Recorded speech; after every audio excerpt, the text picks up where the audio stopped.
नमस्कार, आप देख रहे हैं संस्कृत व्याकरण का यूट्यूब चैनल जी गुरुजी। आज हम पढ़ेंगे कारक प्रकरण।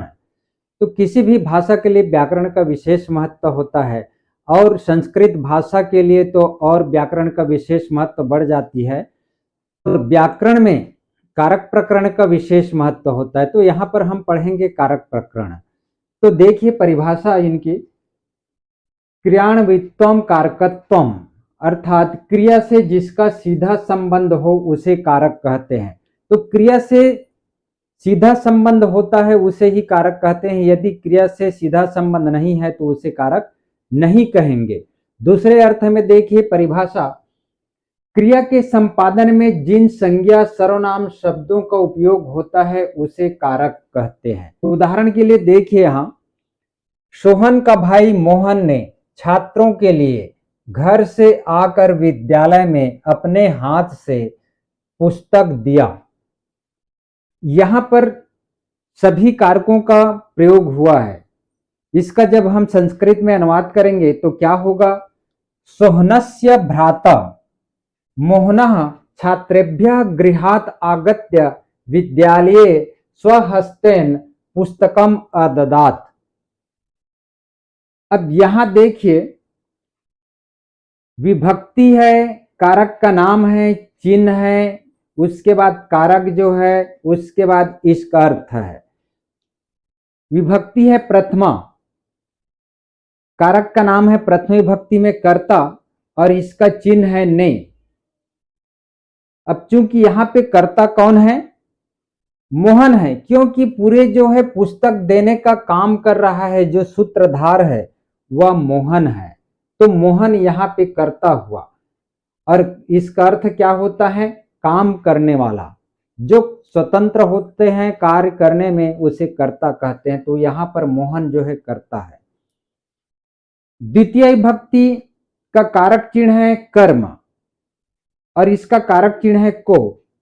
तो यहाँ पर जब हम देखेंगे तो पुस्तकम यह कर्म है, क्योंकि मोहन जो है पुस्तक दे रहा है, यह पुस्तक देता है।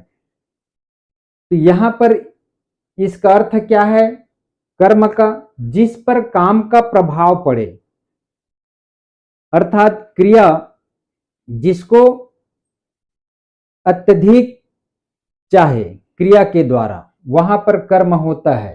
तो पुस्तक देना मोहन का कर्म है। उसी प्रकार तीसरा विभक्ति कारक का नाम है करण और कारक का चिन्ह है से या के द्वारा। तो यहां पर हस्तेन का प्रयोग हुआ है। हस्तेन मतलब हाथ से पुस्तक दे रहे हैं। तो इसका अर्थ क्या है, जिसके द्वारा कर्ता काम करे, अर्थात अपने कार्य को करने के लिए जो सहायता ले रहे हैं। तो वहां पर करण कारक अर्थात तृतीय विभक्ति होती है। उसी प्रकार चतुर्थी देखिए, चतुर्थी विभक्ति का कारक चिन्ह है संप्रदान और चिन्ह है को या के लिए। तो यहां पर कारक है छात्रेभ्यः। छात्रेभ्यः मतलब छात्रों के लिए।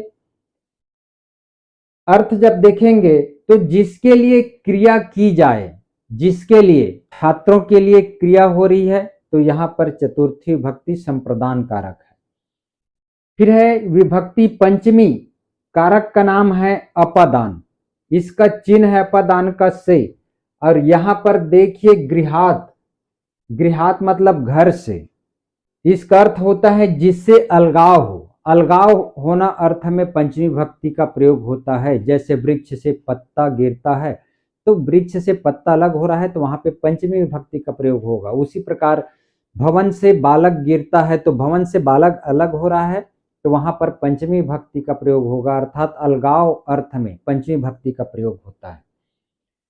फिर षष्ठी विभक्ति देखिए, कारक का नाम है संबंध और इसका कारक का चिन्ह है का या के या की।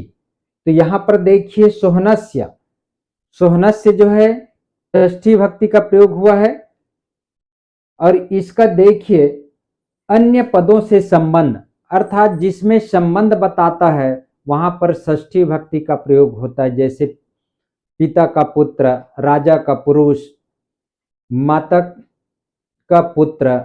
तो इस प्रकार संबंध अर्थ में षष्ठी भक्ति का प्रयोग होता है।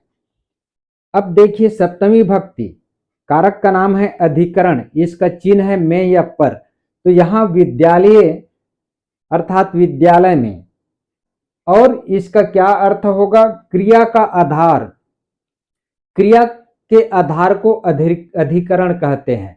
जैसे यहाँ पर विद्यालय, विद्यालय में, वृक्ष पर पक्षी बैठी है, तो यहाँ पर वृक्ष जो है पक्षी का आधार है, अर्थात क्रिया का आधार वृक्ष है, तो वहां पर सप्तमी भक्ति होगा।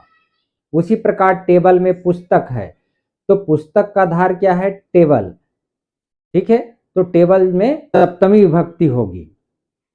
अब देखिए संबोधन, कारक का नाम संबोधन ही है और चिन्ह है हे, भो, अरे, और इसका अर्थ होता है किसी को पुकारना या बुलाना। इस अर्थ में संबोधन विभक्ति का प्रयोग होता है। तो यहाँ पर विभक्ति और कारक का प्रयोग हुआ है। तो विभक्ति किसे कहते हैं? क्रिया के साथ संज्ञा शब्दों को प्रकट करने के लिए जिन चिन्हों का प्रयोग किया जाता है उसे विभक्ति कहते हैं। और विभक्ति का अर्थ होता है बांटना, और यहाँ पर प्रथमा से लेकर के सप्तमी तक चिन्हों को बांटा गया है, इसलिए यह क्या है? विभक्ति है। अब कारक जो है, कारक के बारे में मैं यहाँ बताया हूं। कारक, तो कारक का नाम यहाँ पर मैं लिखा हूं, तो आपको याद कैसे करना है एक बार देखिए। प्रथमा कर्ता ने द्वितीय कर्म को तृतीय करण से के द्वारा, चतुर्थी संप्रदान को के लिए, पंचमी अपदान से, षष्ठी संबंध का के की, सप्तमी अधिकरण में पर, संबोधन हे, भो, अरे। इस प्रकार आपको याद करना है यदि आपको व्याकरण को समझना है, अनुवाद को समझना है तो। और यहाँ पर उदाहरण के लिए मैं इसका जो है बताया हूँ। मोहनः कर्ता, पुस्तकम कर्म है, हस्तेन करण है, छात्रेभ्यः संप्रदान है, गृहात अपदान है, सोहनस्य षष्ठी भक्ति अर्थात संबंध है, विद्यालय अधिकरण है। इसमें इन कारकों का प्रयोग हुआ है इन शब्दों में। और इसका अर्थ यहाँ पर मैं बता दिया हूँ। कर्ता, काम करने वाला को कर्ता कहते हैं, और जिस पर काम का प्रभाव पड़े वह कर्म है, और जिसके द्वारा कर्ता काम करे वह जो है करण है, और जिसके लिए क्रिया की जाए वह संप्रदान है। अलगाव अर्थ में अपदान का प्रयोग होता है, और अन्य पदों से संबंध होता है, वहां पर जो है संबंध होता है, और क्रिया का जो आधार होता है उसे अधिकरण कहते हैं। और किसी को पुकारना, बुलाना, इस अर्थ में संबोधन का प्रयोग किया जाता है। अब यहाँ पर हम देखेंगे कारक के प्रकार। कारक जो है मुख्यतः 6 प्रकार के होते हैं।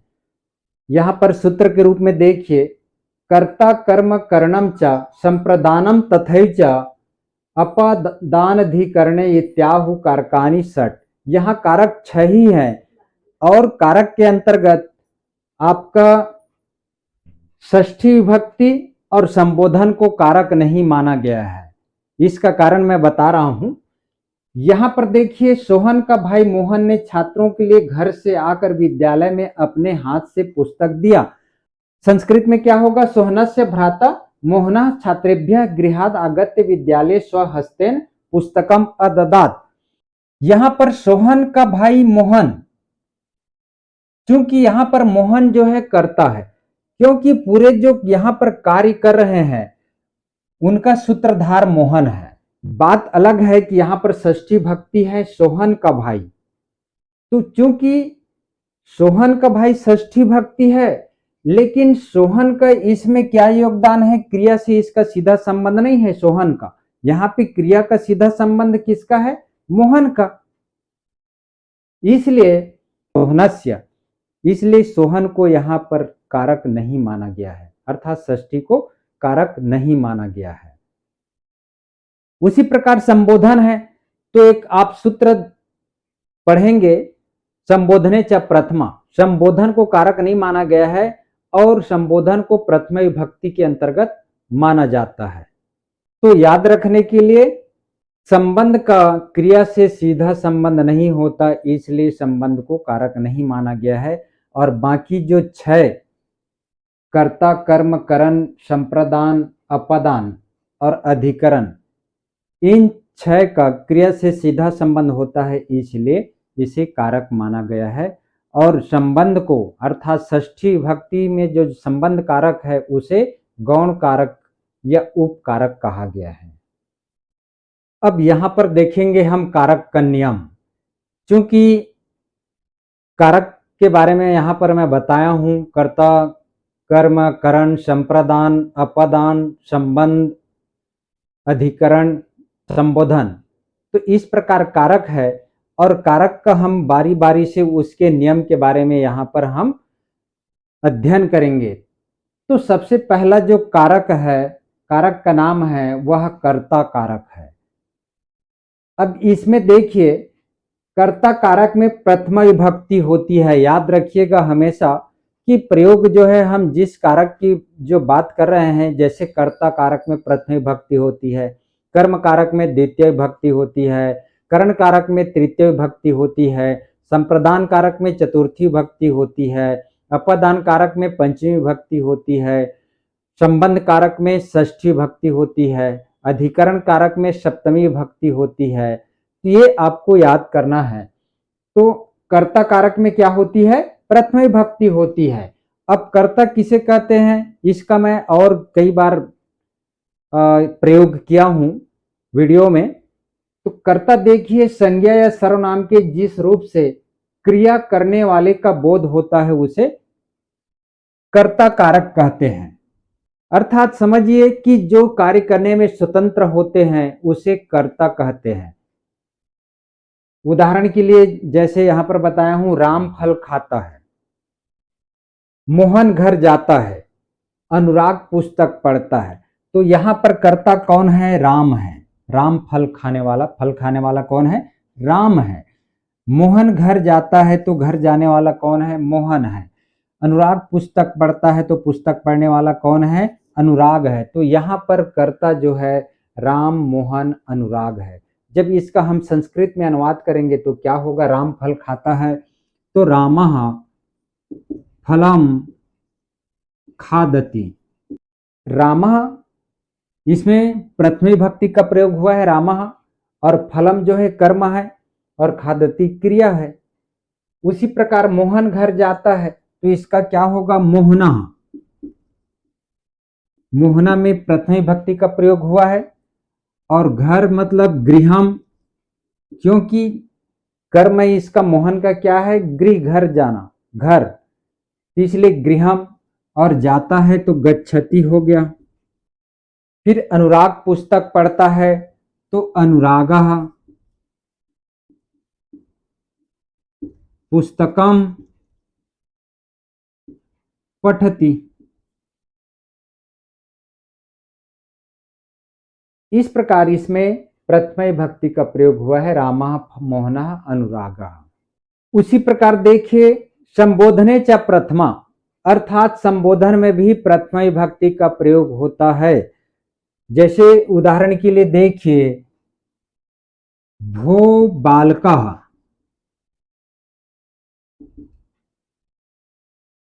अत्र आगच्छ।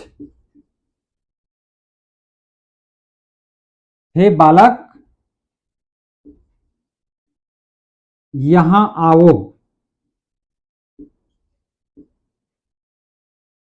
तो यहां बालकः मतलब ये प्रथम विभक्ति है, और भो मतलब हे भो, अरे में संबोधन का प्रयोग होता है। तो भो बालकः अत्र आगच्छ, यहां आओ।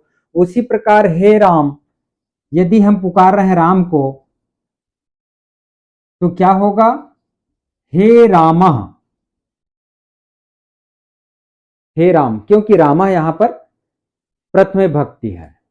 आपकी जानकारी के लिए बता देता हूं कि संस्कृत में एक सूत्र है, अपदम न प्रयुज्यता, अर्थात बिना पद के या बिना विभक्ति के वाक्य प्रयोग नहीं करना चाहिए।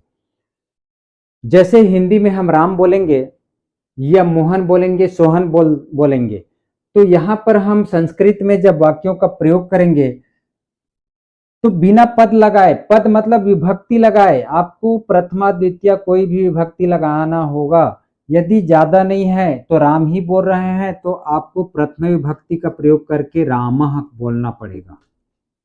रामः।